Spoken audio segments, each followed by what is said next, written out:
अस्सलाम वालेकुम प्यारे दोस्तों अजान एक अल्लाह का कलाम है, यानी कि अजान को किसी ने लिखा या किसी ने बनाया नहीं है, बल्कि अल्लाह की तरफ से हम इंसानों के लिए भेजा गया एक कलाम है, ताकि इसके ज़रिए से लोगों को नमाज के लिए मस्जिद में इकट्ठा किया जा सके। इसी वजह से हर रोज़ 5 वक्त की अजान दी जाती है।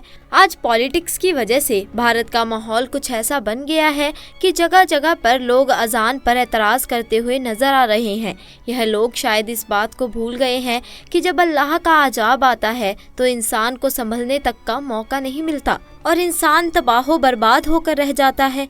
आज की इस वीडियो में हम आपको एक ऐसे शख्स के बारे में बताने वाले हैं जो अजान से सख्त नफरत किया करता था, और यही नहीं, एक बार तो उसने अजान देने वालों को गालियां दी और तो और उसको थप्पड़ भी मार दिया और अजान भी बंद करवा दी। उसके बाद से उसके साथ में जो हुआ उसके बारे में जानकर यकीनन आप लोग भी हैरान परेशान हो जाएंगे। इसीलिए आज का यह वीडियो आप सभी के लिए बहुत खास है। आप हिंदू हो या मुसलमान, आप इस वीडियो को आखिर तक ज़रूर देखिएगा और मेहरबानी करके कमेंट बॉक्स में ज़रूर लिखें अल्लाहू अकबर। प्यारे दोस्तों, बहुत पहले की बात है, किसी पोस्ट पर एक बहुत बड़ा ऑफिसर था।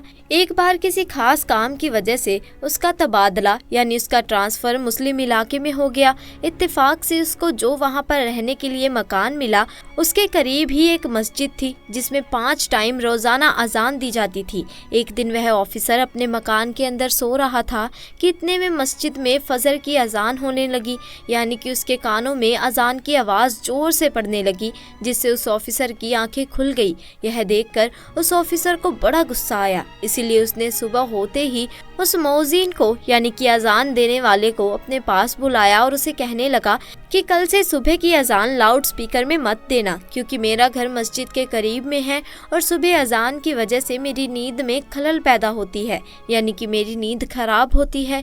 यह सुनकर अजान देने वाले मौज़ीन ने कहा कि साहिब, यह तो अल्लाह का कलाम है, इसको सुनकर तो सुबह सुबह दिल को सुकून पहुंचता है, और अगर मैं सुबह सुबह लाउड स्पीकर में अजान ना दूंगा तो जो बूढ़े बुजुर्ग लोग हैं उनकी आंखें कैसे खुलेंगी। और यही नहीं, बहुत से बूढ़े बुजुर्ग लोग ऐसे भी हैं जिनके पास वक्त देखने के लिए घड़ी भी नहीं है, या फिर उनको घड़ी में टाइम देखना नहीं आता। ऐसे लोग तो सुबह सुबह अजान की आवाज़ सुनकर ही मस्जिद में नमाज पढ़ने आते हैं। और साहिब, अजान की आवाज़ सुनकर आप भी जल्दी सुबह उठ जाया करो, इससे आपको भी बहुत ही ज़्यादा फ़ायदा होगा। सुबह सुबह जल्दी उठकर आप भी पैदल चला करो, इससे आपके जिस्म को भी काफ़ी फ़ायदा हासिल होगा।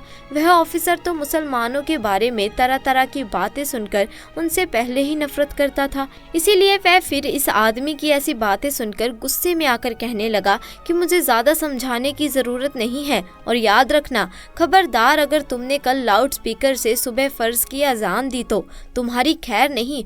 और ऐसे ही उस ऑफिसर ने अजान देने वाले को खरी खोटी सुनाकर भेज दिया, मगर उस अजान देने वाले ने उस ऑफिसर की बातों पर कुछ खास ध्यान नहीं दिया। इसीलिए फिर अगले दिन ही सुबह फ़र्ज की अजान के वक्त लाउड स्पीकर में अजान दे दी। जैसे ही सुबह सुबह उस ऑफिसर ने अजान की आवाज़ सुनी तो गुस्से से लाल हो गया और वह फौरन उस अजान देने वाले के पास गया और उसको बुरा भला कहने लगा। और यही नहीं, गुस्से में उसने उस अजान देने वाले को थप्पड़ तक मार दिया और कहने लगा कि मैंने तुमको कल कितना समझाया था कि सुबह अजान की आवाज़ से मेरी नींद खराब होती है, इसीलिए लाउड स्पीकर में अजान मत देना, लेकिन तुम तो मेरी बात पर ध्यान ही नहीं देते। बेचारा अजान देने वाला उस ऑफिसर को क्या कहता, वह तो थप्पड़ खाकर रोने लगा और दिल ही दिल में अल्लाह ताला से दुआ करने लगा, या अल्लाह, जिसने तेरे इस अजान देने वाले बंदे पर जुल्म किया तो इसे अपने अजाब में डाल दे, इसे ऐसी सज़ा दे इसकी अकल ठिकाने में आ जाए। जैसे ही मौज़ीन की आवाज़ अल्लाह ताला की बरगाह में पहुंची तो अल्लाह ने फ़ौरन उसकी दुआ कबूल कर ली और उसी दिन उस ऑफिसर पर अजाब नाजिल हो गया, यानी कि उसी रात वह अल्लाह की पकड़ में आ गया। जिस रात उसने अजान देने वाले को थप्पड़ मारा, उस रात वह अपने घर में सोया ज़रूर था, मगर सुबह वह उठ ना सका, क्योंकि उसी रात उसके शरीर के आधे हिस्से पर लकवा मार गया, जिसकी वजह से उसके हाथ हिलने के काबिल भी नहीं रहे। उसके बाद उस ऑफिसर का काफ़ी इलाज करवाया गया, मगर उसका वह मर्ज ठीक नहीं हो सका। यह देखकर दफ्तर वालों ने उसे नौकरी से भी निकाल दिया।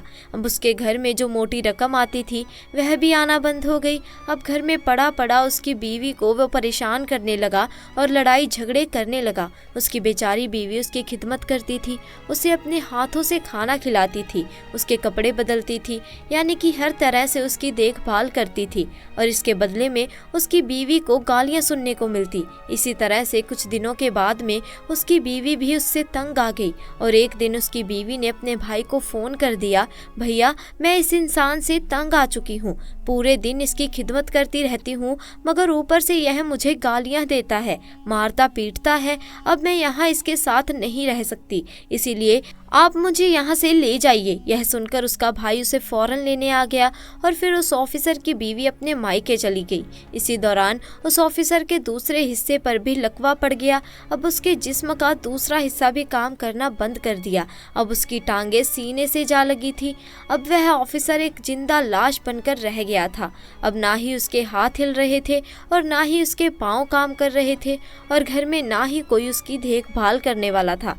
यह देखकर एक दिन उस ऑफिसर का छोटा भाई उसके पास आया और उसे उठाकर अपने घर ले गया। अब यहाँ ना तो खुद उठ सकता था और ना ही खुद अपने हाथों से खा पी सकता था।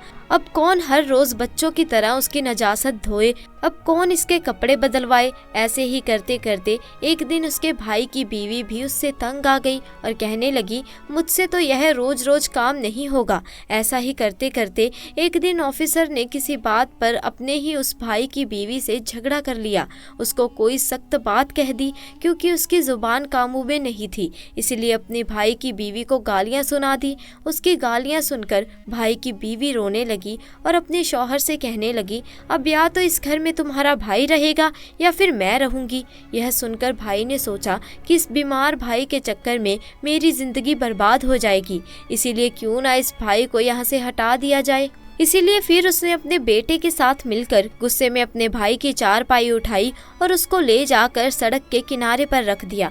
दोस्तों उस वक्त सख्त गर्मी का मौसम था, इसीलिए थोड़ी ही देर में वह सूरज गर्मी में तपने लगा और उसको पसीना आने लगा। अब उसे जोरों की प्यास भी लग चुकी थी। सुबह से उसने कुछ खाया पिया नहीं था। अब ऑफिसर अपनी चारपाई पर पड़े पड़े रो रहा था और तड़प रहा था और कह रहा था कि कोई तो मेरी मदद करो, कोई तो मुझे पानी पिला दो, कोई मुझे खाना खिला दो। इत्तेफाक से उसी रास्ते पर उसी मौजीन का गुजर हुआ जिसे उसने थप्पड़ मारा था। उसने देखा कि सड़क के किनारे पर एक चारपाई पर एक शख्स लेटा हुआ है और फरियाद कर रहा है। यह देखकर वह मौजीन उसके पास गया। जैसे ही उसने उस ऑफिसर को देखा कि यह वही ऑफिसर है जिसने उसको थप्पड़ मारा था, यह देखकर मौजीन हैरान हो गया और पूछने लगा, ऐ शख्स तुम्हारे साथ यह क्या हो गया? तुम तो एक बहुत बड़े ऑफिसर हुआ करते थे। वह ऑफिसर भी मौजीन को पहचान चुका था और उसने पड़े पड़े ही मौजीन के आगे अपने हाथ जोड़ दिए और कहने लगा कि मेरी बर्बादी उसी दिन से शुरू हो गई थी जिस दिन मैंने आपको थप्पड़ मारा था। फिर उस ऑफिसर ने अपनी पूरी दर्द भरी कहानी उस मौजीन को सुना डाली। उसने बता दिया कि इस रात मेरे जिस्म पर लकवा पड़ गया था, उसके बाद से मेरी हालत बिगड़ते बिगड़ते आज मेरी हालत ऐसी हो गई है कि आज मेरे पास में कोई खड़ा तक नहीं होता। मेरे सब अपनों ने मुझे ठुकरा दिया है। इतना कहते कहते वह ऑफिसर फूट फूट कर रोने लगा। उसकी हालत देखकर उस मौजीन को उस पर तरस आ गया और उसने उसको पानी पिलाया और उसके लिए खाना लेकर आया। फिर अपने हाथों से उसको खाना खिलाया और यही नहीं, फिर उसे उठाकर वह अपने घर भी ले गया और खूब अच्छी तरह से उसकी खिदमत करने लगा। उस मौजीन ने उसे बताया कि तुमने अल्लाह की शान में गुस्ताखी की है, इसीलिए तुम सच्चे दिल से अल्लाह से माफ़ी मांगो। यह सुनकर वह ऑफिसर सच्चे दिल से अल्लाह की बरगाह में रो रो कर अल्लाह से माफ़ी मांगता रहा और साथ ही वह मौजीन उसके हक में दुआ करने लगा। अल्लाह तबारक व ताला ने फ़ौरन उसकी दुआ को कबूल फरमाया और कुछ ही दिनों की खिदमत के अंदर ऑफिसर पूरी तरह से ठीक हो गया और वह उठकर चलने फिरने लगा। सुभान अल्लाह। तो प्यारे दोस्तों याद रखें, जो कोई भी मजलूक पर जुल्म करता है उस पर फिर इसी तरह से अल्लाह का अजाब उतरता है। बाज मर्तबा इंसान अपनी औकात को भूल जाता है। आज हमारे पास वक्त है सही मायने में इंसान बनने का, अपनी औकात याद करने का। हदीस पाक में आता है, हजूर पाक सल्लल्लाहु अलैहि वसल्लम ने फरमाया है कि ऐ औरतों, जब तक बिल्लाह का अजान व इकामत कहते हुए सुनो तो जिस तरह से वह कहता है तुम भी कहो, अल्लाह तुम्हारे लिए हर कलमे के बदले में 1,00,000 नेकियां लिखेगा। तो दोस्तों आज के लिए बस इतना ही। आपको हमारा आज का वाक्य कैसा लगा हमें कमेंट सेक्शन में आकर ज़रूर बताएं। साथ ही वीडियो को लाइक करें, शेयर करें और अगर आपने अभी तक हमारे चैनल को सब्सक्राइब नहीं किया तो चैनल को जल्दी से जाकर सब्सक्राइब भी कर दीजिए। जल्द मिलेंगे ऐसे ही नए और दिलचस्प वाक्य के साथ। तब तक के लिए खुदा हाफिज़।